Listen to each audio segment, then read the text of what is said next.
Hello, welcome to Video Mania 2. I'm the man behind the counter, Duncan, and today we're going to talk about a brand new release from Vinegar Syndrome. This is from their Cinematograph line.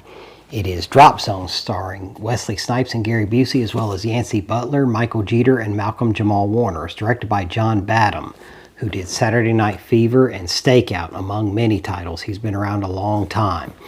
This movie I always felt was a fun 90s action movie that was overly criticized. People were like, it's ludicrous, it's ridiculous, it's over the top. And in many aspects it is, but it's so much fun, you just don't care. And I'm like, hey, it's a 90s action movie. What more do you want? And this one here, Wesley Snipes plays the U.S. Marshal Pete Nessup.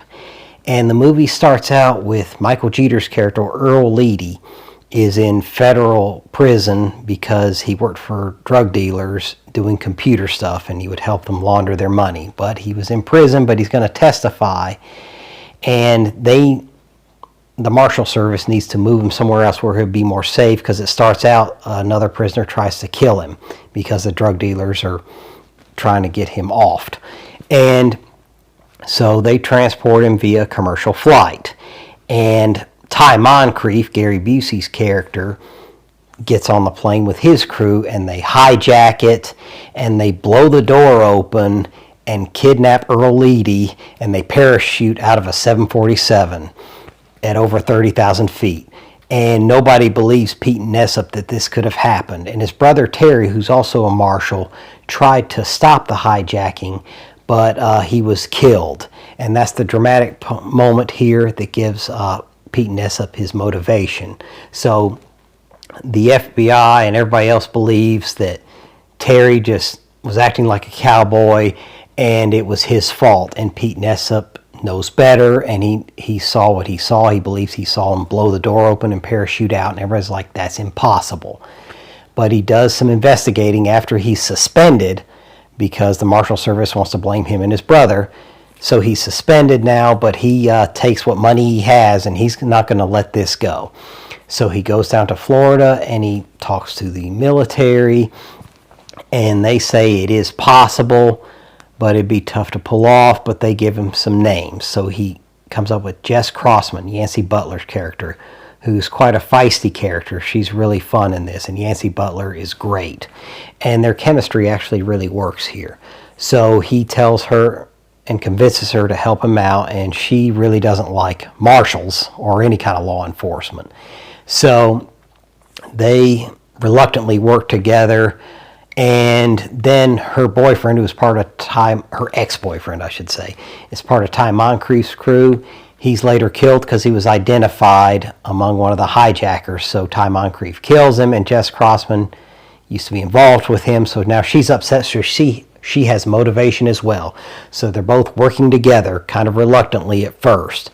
But she needs money, and he sells his car and has a little motorcycle, but he comes up with the money for all these jumps. So he tries to learn to skydive and fit in because he really stands out, because he's a law enforcement guy, and they're like, you're not going to fit in with skydivers. They can tell you're not a skydiver. You have ulterior motives. So he learns to skydive, and that's a real struggle. And Wesley Snipes is great in all this as he's learning the ropes for this new hobby that he is in over his head on. But he wants to learn more, and then he learns about Ty Moncrief, and that's who he's beginning to suspect more and more. So Jess Crossman puts her crew together, and they work together, and they want to form a team so they can uncover what Ty Moncrief is really up to. And what Ty Moncrief is up to is he's an expert skydiver, and his crew, they broke Earl Leedy out because he's a computer genius, and they want to skydive into the DEA buildings and find out the list of agents and their aliases, and then sell that service to the drug dealers because he's an ex-DEA agent. And so that's what he's looking to do, and that's his service, and he's looking to really capitalize. And so Pete Nessup is trying to stop him. And so it comes to a real clash here, and there's lots of action set pieces and all kinds of cool sequences and lots of skydiving, and John Badham films all this very well. The cinematography is excellent, and lots of things really shine here. And Hans Zimmer's score as usual, is awesome and really elevates this movie. Now, Vinegar Syndrome, I'll talk about the picture quality. It's a 4K from Vinegar Syndrome. They do excellent work. This is no exception. The picture is amazing, especially on the skydive sequences when they're doing the final one and when they're jumping into Washington, D.C. for the 4th of July, and there's different red and blue colors on and streamers on their parachute suits. It looks beautiful here, so it's great. I had a bare bones Blu-ray. They looked okay. It was certainly watchable, but this is definitely an upgrade. It's going to cost you some, but it was worth it in my opinion. Now let's get into the audio. Audio is fine, not amazing, but it's solid, and you won't have any complaints when Hans Zimmer's score kicks in, or there's a skydiving sequence or things like that, or some rumbling and different things like that. It sounds perfectly fine. So would have been nice to have a little bit of an upgrade, sure, but the sound is fine. Now let's get into the artwork.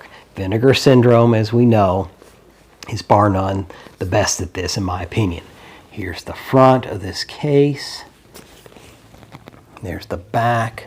I really like this. And the Cinematograph, if I can open this here, it comes in a booklet. Sorry, I got stuck there. In here. And inside, you have the 4K as well as the Blu-ray and some text essays as well. And there's some pictures. There's a quick look.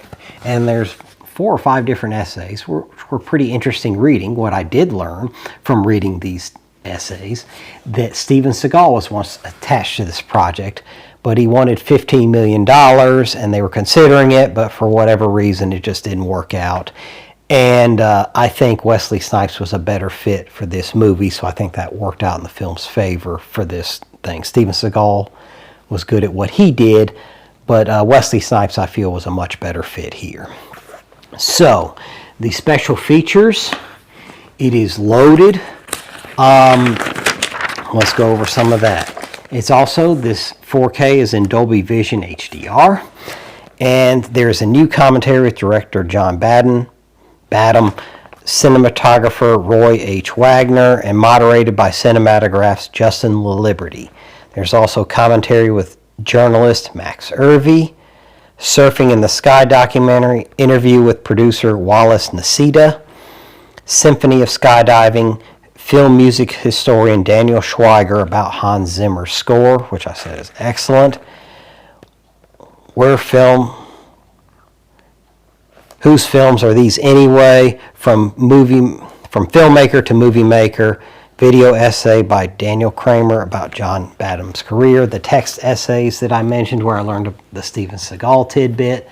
A lot of features here. My only gripe about this at all is I would have liked, I haven't watched the features so I can't comment on their quality yet, but I would have loved to have heard from Wesley Snipes and Yancey Butler 30 years later. I think that could have been a lot of fun when they would look back on it from so long ago. I think that would have been a better special feature. I don't know if they couldn't make that happen or whatever, but I would have preferred that. And also, this little guy here, this was a gimmick that came with it.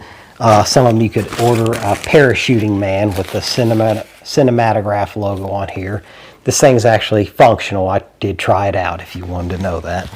But overall, great release by Vinegar Syndrome. I had never bought a Cinematograph one from Vinegar Syndrome, and I really like it, especially all the artwork and stuff. It's really cool, and the sturdy case. So Vinegar Syndrome delivers once again. And like I said, I had a bare bones Blu-ray. This is a definite upgrade and is worth it. It's going to cost you. It's going to be around $40. But I think this is another one that was well worth it and worth the upgrade with the colors and the sound, and it has a very natural look, whereas the Blu-ray was a little washed out and overly bright at times.